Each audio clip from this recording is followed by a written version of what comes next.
It's a new season, which means you might be looking for decks to climb, and I've got some great recommendations in this video. Hey, buddy, watch this. Starting off here with our top win rate deck right now, it's Highlander Hunter, barely edging out Tempo Demon Hunter, but over the last 3 days, from Diamond to Legend, this particular list was the best I could find on HS Replay, and this is the strongest archetype. And by this stage, you probably know what to expect from Highlander Hunter.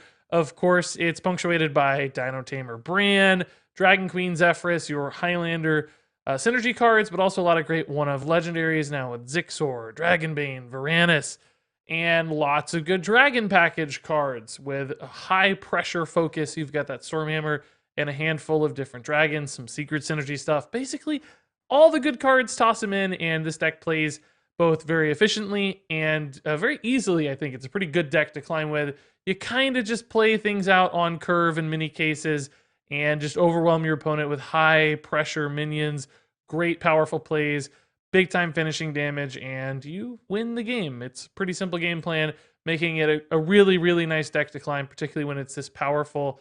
So yeah, if you're looking for the most reliable way to gain ranks, you can certainly play a deck like this to Legend if you're skilled, and I think you can play it as high as possible right now as well, just because it's so easy to play. So if it's not too expensive from a dust standpoint with all these legendaries, you can't go wrong with Highlander Hunter.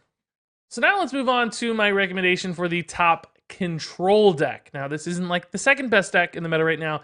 This is the best control-based deck. So we're talking about here a deck that's good at slowing things down a little bit, reacting and removing your opponent's resources. Although this deck does still have some pretty cool finishing potential because it's Quest Warlock with Malygos up there at the top of your curve. And this deck can pull off some pretty crazy lethals in combination with Malygos, Soulfire, Rain of Fire, and Nether Breath, particularly if those do get discounted by the Supreme Archaeology hero power, pushing Mali or any of your damage spells to 0 mana. You can really go nuts, and this plays almost like an OTK deck in some ways, which we'll talk about another OTK deck soon. But I still think ultimately this is really all about being a control deck, because at the end of the day, it's all about healing. There's a ton of removal spells. That Moarg Artificer plus Nether Breath combination is a lot of both. You can heal a ton and remove some pretty big threats efficiently. This also has Dragon Queen and Zephrys in there because you're drawing through your deck so quickly that those both become really powerful tools later in the game, and you're happy to play that late. And then you've got engines like Plot Twist in here to help fuel your quest, help you replace your hands. This list in particular does not run Celadan the Breaker, but there are a handful that do. That sort of play with Abyssal Summoners and Celadan has been popular in GM, but according to HS Replay, this particular version of the list is a little more consistent for laddering with things like Kartat Defender, helping you really stamp out some of those high pressure Demon Hunters in particular, giving you enough extra healing to make it a great ladder deck. So this one does a lot of cool stuff. I love the way this kind of deck plays, and if you're looking for something a little slower but still packs a punch to end the game, then Quest Warlock is going to be your best bet. So now let's move on to the exact opposite kind of deck. This is our fast climb deck for the people out there who might only have 5 minutes here and there to sneak in a game because life's so busy or crazy right now. You can't go wrong with Face Hunter. It's the best bet because it's insanely fast and still a very viable way to climb in this meta because you can just run over so many different decks with all the raw aggression here. And I mean, it's Face Hunter. It's not hard to play.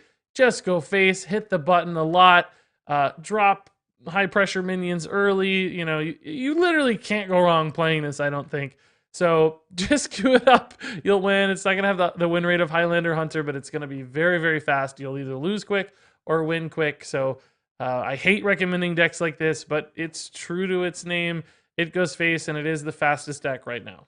So moving on here, let's take a look at my OTK deck recommendation. We did have Quest Warlock, which you could in some ways call an OTK deck, but again, I don't really think that's its primary directive.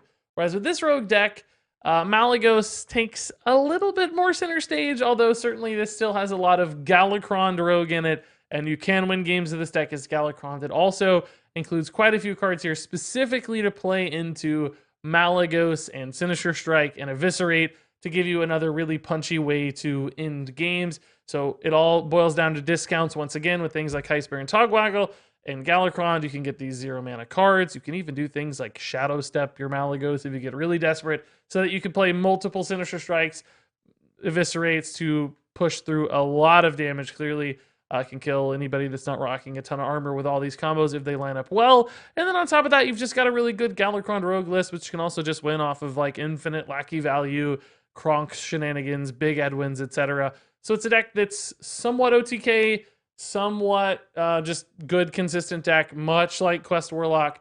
So calling it OTK is a little bit of a cheat, but it's just the highest win rate that does utilize an OTK minus Quest Warlock. So it seemed like the best recommendation here. So now let's head over to my sleeper deck recommendation. This is one that's got a good win rate. It's a good solid deck, great for climbing, but isn't being played by many people.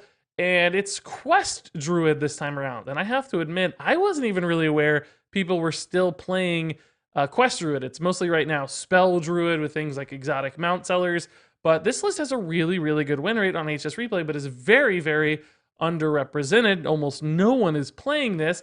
So of course, this deck's just all about using the quest to fuel some really high-powered choose one plays in the mid game. You've got those Starfalls for removal, Hidden Oasis for big stabilization.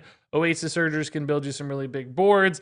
Anubisat Defenders plus Starfalls or Hidden Oasis or any other big spell like Nourish is a great play as well. You can Sarah Unleashed in there, and Cenarius has some big late game bombs as well. So it just does what Quest Druid does. I think this deck has a lot of great ways to shut out things like Demon Hunter and aggressive decks because of all those different stabilization tools. See if you're running cards like Steel Beetle, something we don't see very often, but it gives it even more defensive utility. So a pretty sweet list that harkens back to, Quest Druid's popularity of old, and might be something that I would suspect continues to grow in popularity. I don't know if everybody loves that Spell Druid playstyle, and if this deck does prove to remain powerful, this could be a new way to play Druid that keeps gaining popularity, and it looks like a fun way with Mishafin in there, and particularly you get to play a cool new legendary card as well. So all in all, a fun, different way to play Druid right now. And then finally here we have our budget deck for this video. And really, when it comes to budget right now, you just can't beat Demon Hunter. We got all these totally free cards for Demon Hunter. Tempo Demon Hunter is already a great archetype, and you don't really have to sacrifice much to make a deck like this work in the first place. This is pretty much a 100% just real Tempo Demon Hunter deck. There's a couple cards here you might argue aren't typical, like Illidari Fellblade, Aldraki Warblades aren't really getting played in Tempo Demon Hunter right now, but every other card in the list is, and even those cards are still pretty darn good. It's not like you're running bad cards in these leftover slots. So you have here basically a tier 1 deck that costs virtually 0 dust. I think there's like 500-600 dust into this one if you look specifically, but you can play this so easily and affordably, and you can go all the way to legend on something so incredibly cheap as this. You may not want to play Demon Hunter, but if you're trying to be true to a free-to-play lifestyle, this deck can carry you as far as you can go because it's really, really good. Basically one of the best budget decks ever, and it's also one of the most budget decks ever, and that's why all the free Demon Hunter cards are pretty awesome, I think. This deck is, frankly, amazing. And there you go, folks. That wraps it up for this video. We got some pretty cool decks here, some predictable stuff, maybe a few surprises here and there, but all in all, a lot of options right now to climb in Hearthstone. Some more affordable, some more expensive, but at least you have choices. That said, if you have some cool decks you'd like to share, something that's worked really well for you, please drop those codes in the comments below. I'm sure a ton of people will be happy to check them out, particularly if you give it a good description, explain why it's so cool and exciting and how well you've done with it. That said, good luck with these decks. Check the description, of course, for deck codes for all these. Thanks much for watching, and until next time, game on.